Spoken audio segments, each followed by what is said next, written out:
Hello and welcome to the Art Channel. We're visiting the Serpentine Gallery to see a new exhibition of work by Giuseppe Penone called Thoughts in the Roots.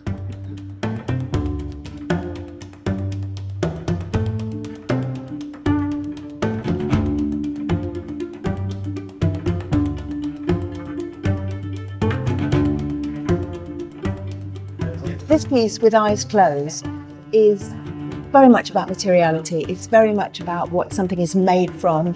So it's acacia thorns, marble and canvas, and we can see it's two gently closed eyes formed, drawn with these thorns. And I think obviously it refers back to this early piece from 1970, where the artist put reflective contact lenses in his eyes and deprived himself of sight, really speaking to the idea of sight being the primary sense and experiencing the world differently. Yeah, it's a tremendous piece, and it's a pity it's not in the exhibition. However, we have this extraordinary work, 3 panels, and you have to move back to the other side of the room in order to fully see the eyes, the eyelids closed. But it's a very sort of strange work because, of course, these acacia thorns are so kind of menacing and even repelling, which asks the question, why is he using thorns to articulate these closed eyes? But as you said, it's really fundamentally an investigation of the idea of sight, particularly in terms of an artist who traditionally is looking at the world and responding to the world with eyesight.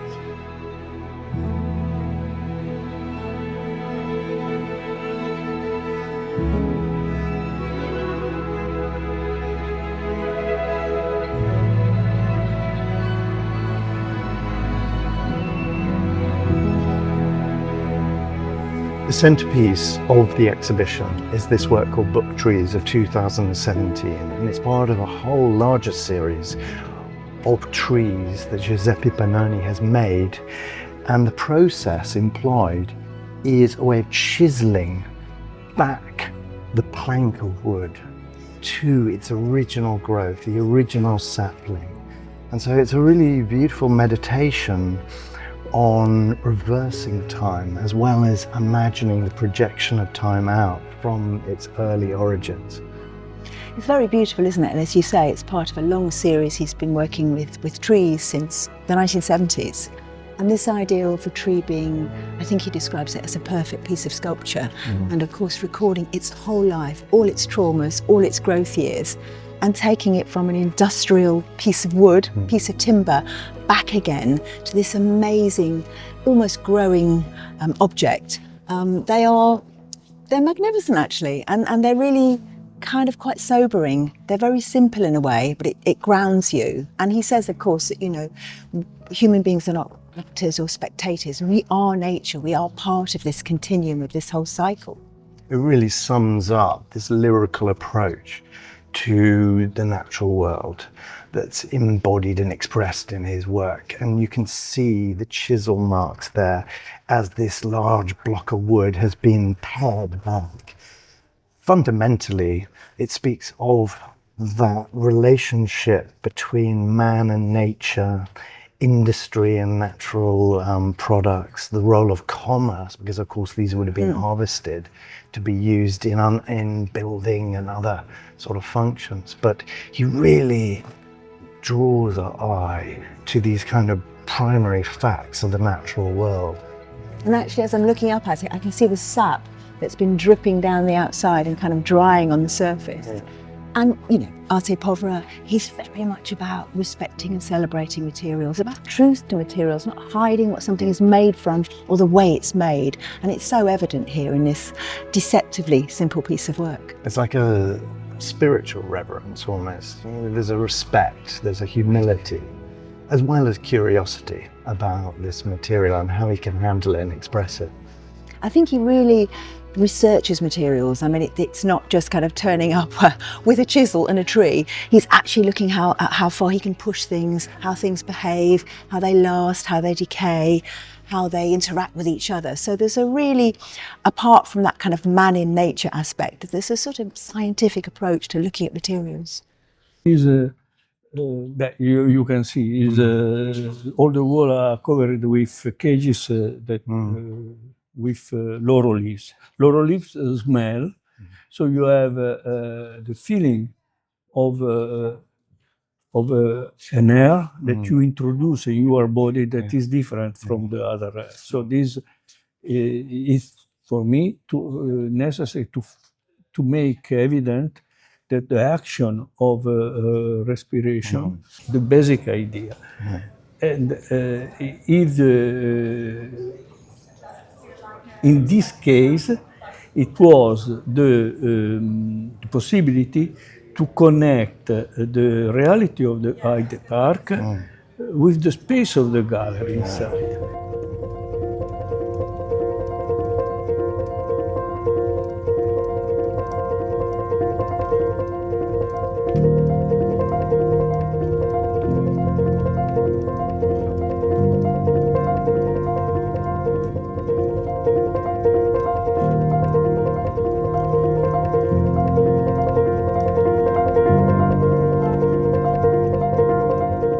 We're standing in this room infused with this incredible smell of laurel leaves. All of the walls are kind of covered in laurel leaves. And this piece, to breathe the shadow, also uses laurel leaves, dipped in gold, representing lungs. But actually you have to get up close and personal to have a look at this, because actually there's a face at the back, presumably his face, kind of breathing out. And he talks about leaves, producing oxygen, being the lungs of the world. He's often referring to that idea of breath. It's really an expression of life, isn't it? That exhalation and inhalation. And so we can see this kind of transfer of energy and of force from the lung through the mouth, through the head, and expressed as this organic material that climbs up the wall. I mean, it's a very actually hopeful, moving work. That speaks of that fundamental duality relationship between us, human beings, and the natural world that surrounds us and sustains us. I mean, we're surrounded by messages about the climate and our crisis, of course, and we understand that. But often I think these things are much more powerful than acres of text, because we are here in nature. Okay, it's manipulated nature, but it really does make you stop and think. They're very simple and complex, sophisticated messages, actually. I think they work really well. And the other critical theme of his work is the notion of time, a very slow time that is expressed in these organic materials and leaves and branches and trees. And so it sort of demands a sort of understanding of these sort of long durations in the natural world and the way in which we must kind of cultivate growth and reproduction, etc. So there are all these large themes, aren't there? It is humbling, isn't it, as you say, because this is not human scale time. This is much more important than we are in a way. And just when you were talking about time, I'm thinking about the way we're moving around the gallery. It slows you down and, we're always rushing. So this work gives you time to think. And we should mention how, of course, Arte Povera really reveres these organic, natural, humble materials, and the way in which they subtly manipulate and intervene in these processes, in these materials.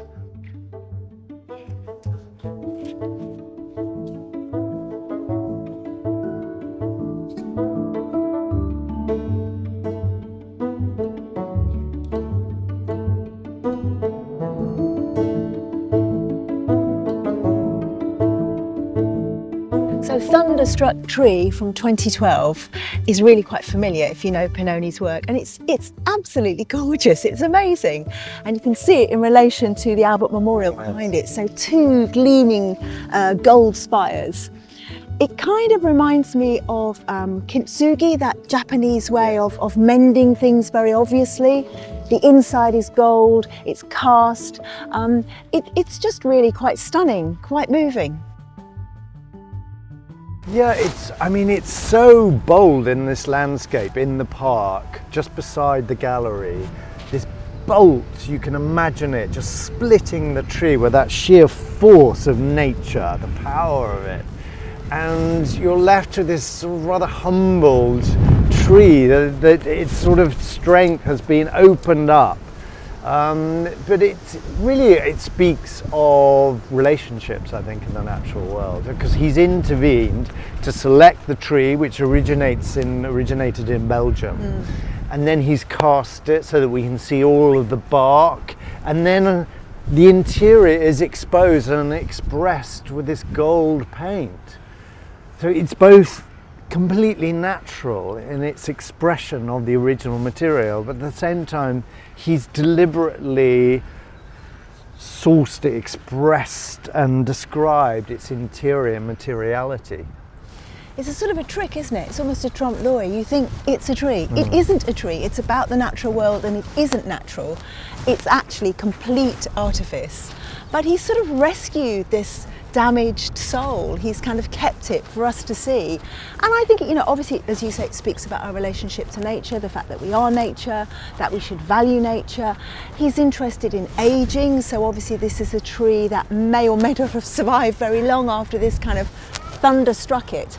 But it feels like a sort of natural cathedral. It feels, I think it's kind of joyous. It makes me smile. It's monumental, isn't it? There's a nice irony because, of course, historically bronze is used to simulate the likeness of someone's appearance and face. And this is so close to the original, it's hard to see the bronze and the process.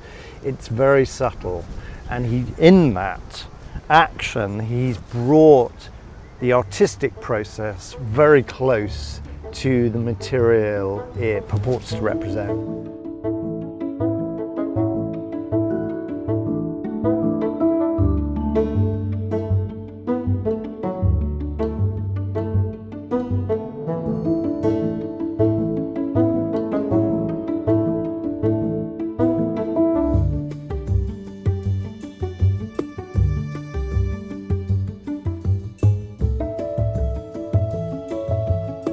In this second outdoor sculpture, we've got a work called Ideas of Stone, and it's very dramatic, isn't it, and striking.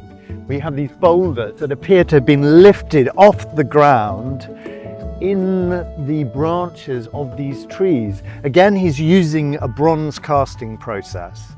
And what are we to make of these sculptures? Well, they are very striking, very theatrical, but there's that subtle sort of twist whereby he has elevated up these massive boulders that were sourced from a riverbed and left them kind of hanging in the air. But there's that duality, that conversation between the organic material of the tree and these very ancient inert rocks.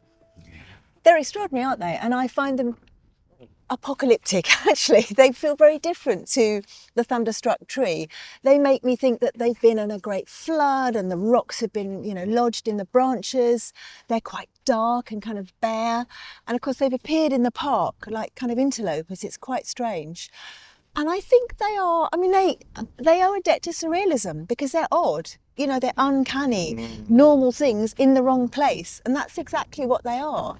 And I think they serve another purpose in that I'm looking at the surroundings differently. I'm looking at my environment more carefully.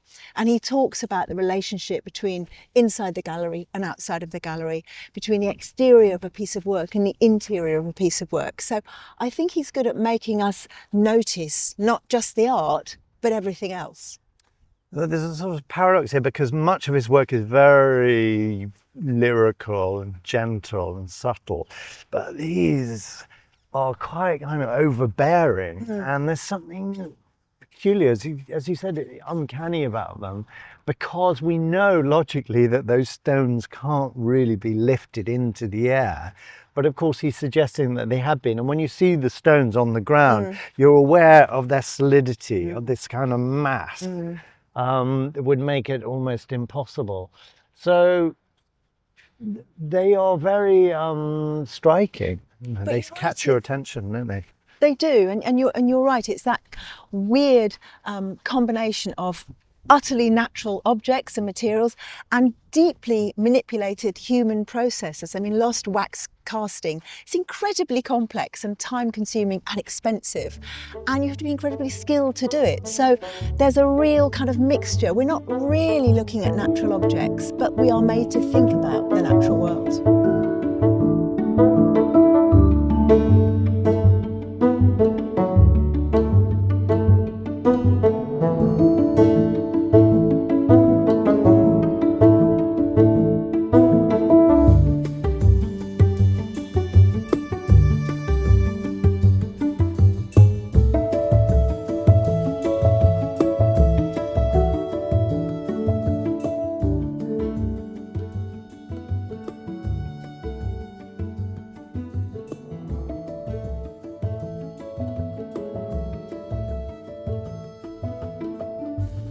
You can think on the reality of the nature that surrounded the building. So there is like a center where you can go.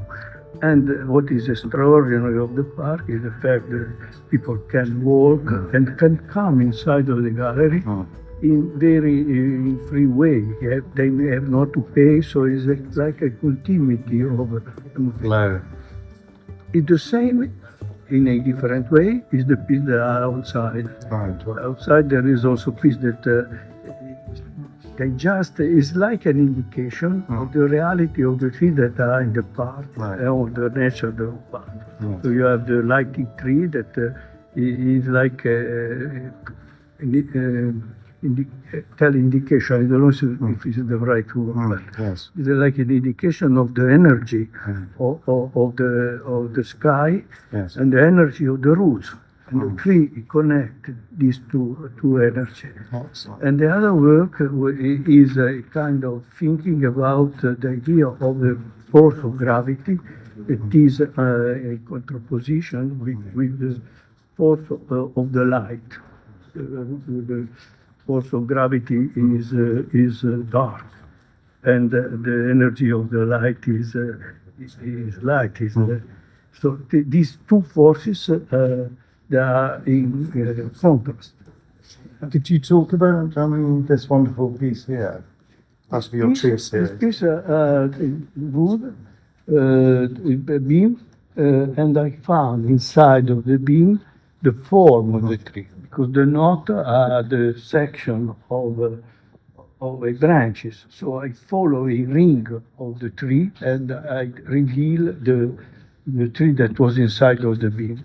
And I think to install in that way, because it's like book that are open, and the book are paper, and the name of book is in Italian is libro, and liber is a part of the wood of the tree. So there is a connection that is not just in form but also in content. And the piece against the wall with your breath. Yeah, this is to like indication for the idea of the breath, because you have the negative face, the branches that is like lawn, Yes. and the branches that is on the other side. These branches, this is like the lawn. Inside there are gold, dedicated, because gold is something that is not rejected by our body. Right.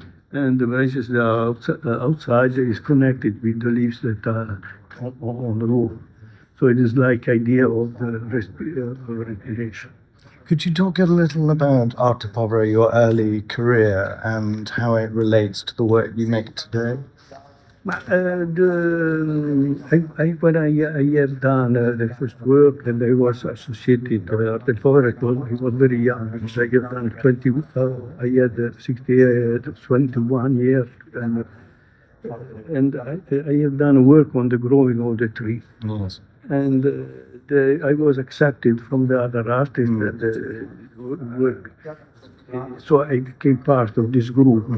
But I have done an individual work.